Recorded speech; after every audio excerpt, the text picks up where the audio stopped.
Conseil supérieur de la magistrature. C'est vrai, Wade avait dit que les magistrats, ils ne veulent pas être indépendants. Même si vous les laissez, ils reviennent pour dire attachez-nous.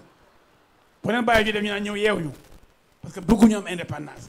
Mais dans ces conditions,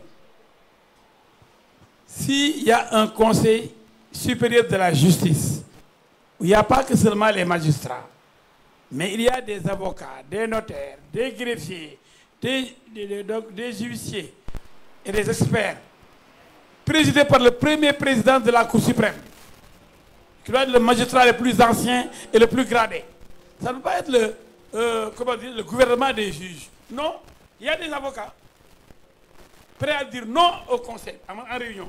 Les notaires, les huissiers, ce ne sera plus un monopole des magistrats. Au contraire, on va contrôler le travail des magistrats et il y aura appel à candidature pour occuper un poste de procureur qui ne dépendra plus du ministre de la Justice, qui ne dépendra plus de l'exécutif, et le juge lui-même ne sera plus nommé par le ministre, il sera nommé par appel d'offres avec des délibérations du Conseil supérieur de la magistrature. Merci beaucoup, maître. Oui, mais comme ok, super. Oui, Aïcha. Moi, je considère, et je partage la position du professeur Faye, qui est celle de l'Union des magistrats du Sénégal. Ça veut rien dire. Attendez, les acteurs eux-mêmes. Non, mais je n'ai pas fini. Et là où je partage une partie de votre analyse, c'est que moi, je suis pour l'élargissement du Conseil. C'est vrai que si vous l'appelez magistrature, voilà, vous n'accueillez pas les autres membres de la compagnie judiciaire. Néanmoins, je considère que le président de la République, compte tenu de sa légitimité populaire, pourrait présider le Conseil. Mais il ne nommerait pas des magistrats. Je considère qu'il faudrait un comité ad hoc au sein de ce Conseil-là qui, voilà, sur la base évidemment des textes, etc., nommerait les différents, aussi bien juges que procureurs. Le rôle du président de la République pourrait être un rôle de contrôle. Et ça me paraît important. Je considère que le premier président, enfin le magistrat le plus ancien, il est quand même parti. Il est juge et il est parti. Le président de la République a suffisamment de hauteur et de légitimité pour présider ce conseil. Néanmoins, pour éviter ce qu'on a toujours connu, c'est-à-dire ce lien de dépendance, il ne nommera plus les magistrats. Ce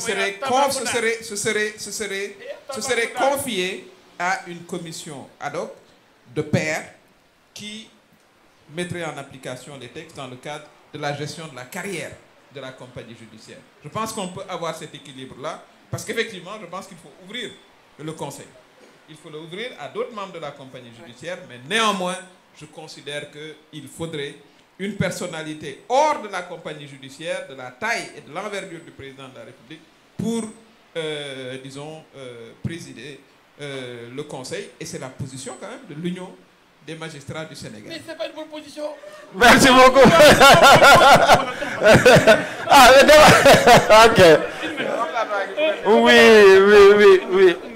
Mais maître, il faut. Ouais. Est-ce que donc président de la République de l'Assemblée, président de l'Assemblée nationale, c'est trois pouvoirs souverains et libres. Est-ce que président de l'Assemblée, président de la République, nous président de l'Assemblée nationale pour contrôler l'Assemblée. Chaque pouvoir est souverain. Donc c'est pas normal qu'un président, chef de l'exécutif, vienne gérer et contrôler le judiciaire. Il y a des mécanismes de contrôle interne, mon ami. Vraiment, on aurait aimé gagner, s'il vous plaît. On aurait aimé poursuivre vraiment. Et c'est ça le Sénégal d'ailleurs. Je pense que PM wax nako, Maître El Hadji wax nako, ñi fi jël kaddu yépp wax nañ ko. J'ai juste 3 infos à partager, s'il vous plaît. La première info, moi, le panel de demain, bi nga xamanteni dinañu waxtané mbirum arrêté Ousmane Ngom, 14 ans de violation de la Constitution, avec un point d'interrogation. Et comme intervenant, dinañu am maître Alassane Dioma Ndiaye, hein, qui est ancien président de la Ligue sénégalaise de défense des droits de l'homme, et puis un éminent